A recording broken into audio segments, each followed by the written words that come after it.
1 Samuel. Elijah spent the following summer getting ready to move away for university.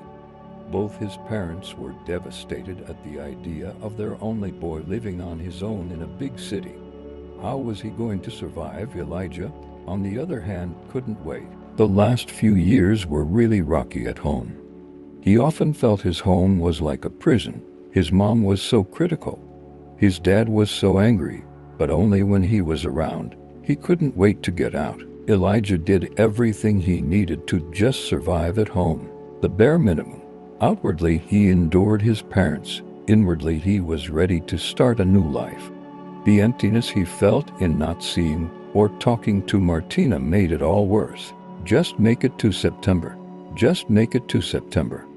Just make it to September. Then, FREDOM, 2 summers later, he would watch Braveheart. In the last scene, Mel Gibson was being tortured, and in the most dramatic way he cries out, FFFREDOOM. The whole movie theater was sobbing. People were sniffling everywhere around him.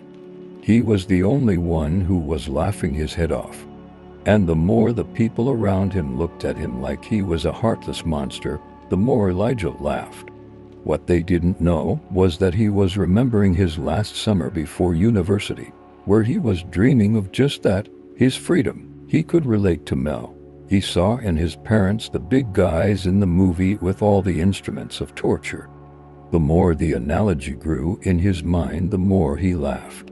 He was howling by the time the credits were rolling. He wished that the movie had come out 2 years prior. For now, he just kept telling himself, just make it to September. George could not forgive his son for not doing the only logical thing any intelligent human being who had any sort of brains would do.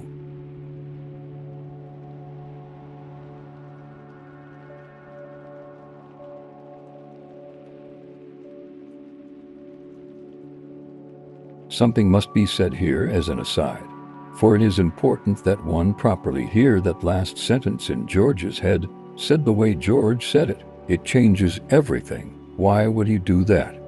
Was pronounced in his head as a why he do that. For some reason, in an Egyptian person's mind, the H and Y needed to be emphasized. And clearly, there was no way to say it after the W, so it turned into HY. The stronger one felt about his question, the more he would slow down the first part. When George was thinking about this specific topic, he would sometimes stutter at the first AY. What will he do with an English literature degree? AY Lord, engineering. That is respectable. I will be able to show my face at church. But now, what will I say? He is learning English. Elijah knew exactly what his dad thought about his life choices. His mom, on the other hand, would not have been happy with either one of the career choices that he had applied to. I always saw you as a doctor. I mean, we came all the way to Canada from Egypt, so you can have a good life. We gave up everything, our families, our friends, our way of life. For what? So you can study English. Your whole life I was waiting for the day I would call you Dr. Elijah. Sorry to be such a disappointment to you, Mom. No, Habibi, don't say that. You just should have applied to sciences so you can get into med school. These small interactions with his parents were torturous, and their way of thinking was the instrument of torture. That is why he laughed so hard in the theater. Toronto, the first day of his new life. He was ready. He now finally enthroned himself as King Elijah, king of his life. No one could stand in his way. He could finally do anything he wanted. Now Elijah himself didn't know that this enthronement happened. He never called himself King Elijah, of course. How preposterous and arrogant would that be? How self-centered. For as long as people lived in community, they have always wanted a ruler over them.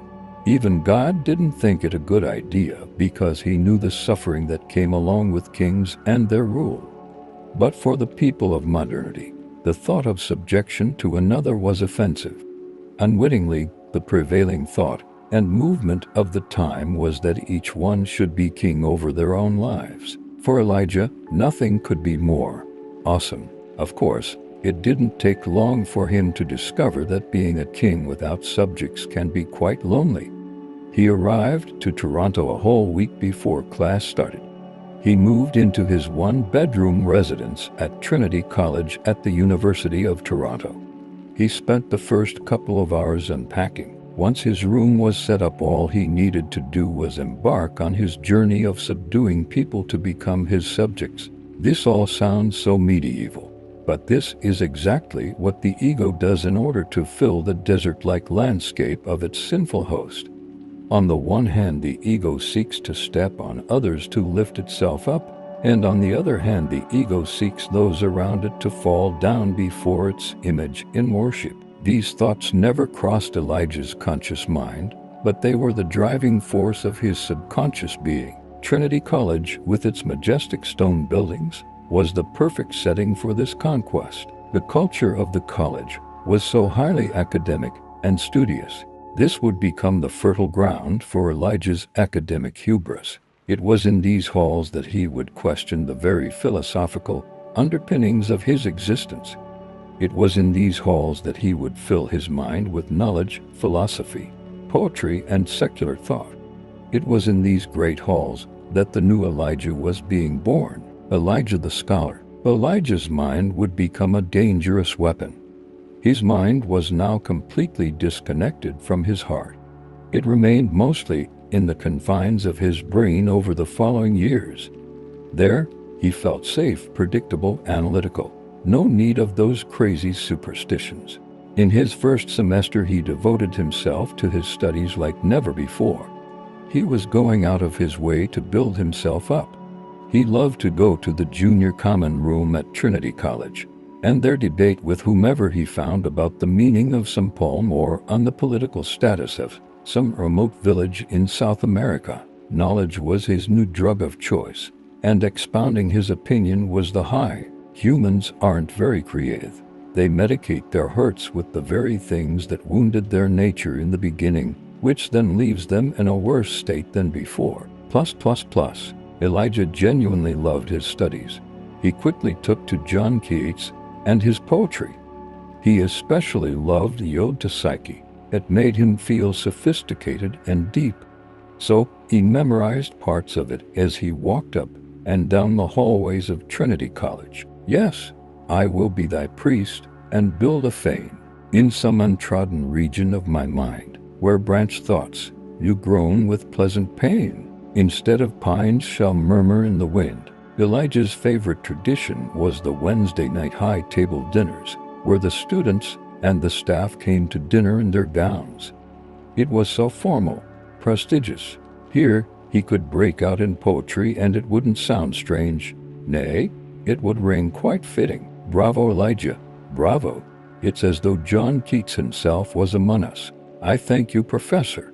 This particular piece, written in 1819, speaks to me of the infinite possibilities of the creative mind. The mind, a god unto itself really. And so a new liturgy was being celebrated, vestments and all.